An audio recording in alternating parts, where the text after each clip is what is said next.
ప్రజాస్వామ్యం public talk news కి స్వాగతం.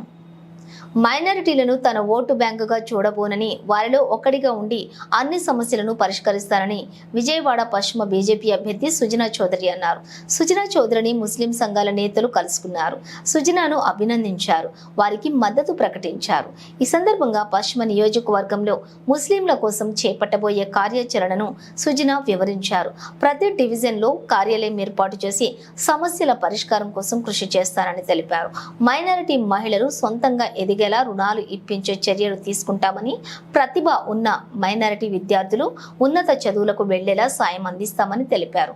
నియోజకవర్గంలోని ప్రధాన సమస్యలను నిర్దిష్ట కాల పరిమితిలో పరిష్కరిస్తారని భరోసా ఇచ్చారు. తాను మాట తప్పి పని చేయకపోతే ఎవరైనా ప్రశ్నించవచ్చని సుజనా స్పష్టం చేశారు. ఎస్సీ, ఎస్టీ మైనారిటీలను కొన్ని పార్టీలు ఓటు బ్యాంకుగా వాడుకున్నాయన్నారు. కేంద్ర రాష్ట్ర ప్రభుత్వాలను అనుసంధానం చేసి ముస్లిం, క్రిస్టియన్ ఎండోమెంట్ ఆస్తులను కాపాడుతామన్నారు. గత 5 ఏళ్లలో అబద్ధాలు, అసత్యాలను ప్రజలు నమ్మి ఎన్నో ఇబ్బందులు పడ్డారని వివరించారు. తనను గెలిపిస్తే పని చేసి చూపిస్తానన్నారు. ఆర్థికంగా ఎదిగి ఆదర్శంగా నిలిచేలా ముస్లిం సమాజానికి అండగా ఉంటామని సుజనా స్పష్టం చేశారు. ఈ కార్యక్రమంలోని టీడీపీ నిర్వాహక కార్యదర్శి ఎంఎస్ బేగ్, టీడీపీ అధికార ప్రతినిధి నాగుల్ మీరా, పలువురు మైనారిటీ సంఘాల నేతలు పాల్గొన్నారు.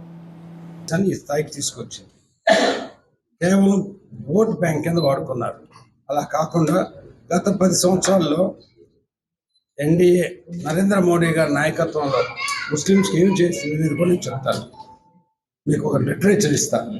సిఏఏ మూలాన భారతీయ పౌరులకు ఎటువంటి రకమైన నష్టం లేదు. ఎన్ఆర్సీ మూలాన భారతీయ పౌరులకు ఎటువంటి రకమైన, అంటే భారతీయ పౌరులు అంటే ముస్లిం సోదరులు, క్రిస్టియన్ సోదరులు అందరూ ఉన్నారు. కాబట్టి ఆ క్లారిటీ ఇస్తాం. మనం కలిసి పనిచేద్దాం. మీరు కేంద్ర రాష్ట్ర ప్రభుత్వాన్ని అనుసంధానం చేసి మన ముస్లిం ప్రాపర్టీస్ కానీ, క్రిస్టియన్ ప్రాపర్టీస్ కానీ, ఎండోమెంట్ ప్రాపర్టీస్ కానీ వాటిని ప్రొటెక్ట్ చేస్తానికి అందరం కలిసి ఉండాలి. అక్క, బావ, మామ, అత్త అని ఎలా అయితే తెలుసుకుంటున్నాం. కాబట్టి మీరు అందరూ సైనికుల్లాగా పనిచేసి ఈ ఎన్నికల్లో గట్టి మెజార్టీతో మీరు గెలిపించండి. నన్ను, చెన్నీని, అంటే సైకిల్ గుర్తు కమలం. ఆ తర్వాత మేము మీకు సైనికులుగా అన్ని సమస్యలకి పరిష్కార మార్గం తీసుకొస్తాం.